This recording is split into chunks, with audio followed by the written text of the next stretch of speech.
இவ்வளவு தயாரா நாம அரசியலுக்கு வர்றதுக்கு ரொம்ப ரொம்ப முக்கிய காரணம் ஒண்ணு இருக்கு. அது என்ன தெரியுமா? நன்றி கடன், நன்றி கடன், நன்றி கடன்.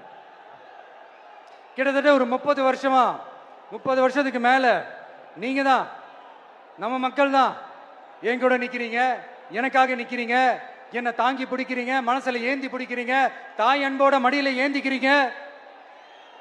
உண்மையை சொல்லணும்னா வேற யாரை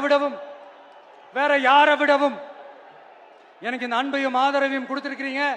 என் மேல உயிரையே வச்சிருக்கிறீங்க. என்ன உங்க வீட்டுல ஒருத்தனாவே ஆக்கிட்டீங்க.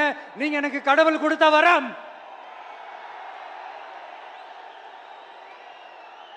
உலகம் பூரா நமக்காக நம்ம கூட நிக்கிற நம்ம மக்களை நான் எப்படி மறப்பேன்? நான் என் லைஃப்ல ரொம்ப உயிரா நினைக்கிறதே பெண்களை, குழந்தைங்களை, இளைஞர்களை, உழைக்கிற மக்களை தான். இவங்க தான் நம்மளோட வகைரா. இதை பார்த்துதான் நம்மளோட எதிரிகளுக்கு பத்தி எரியுது. அதுக்காக நாம என்ன செய்ய முடியும்?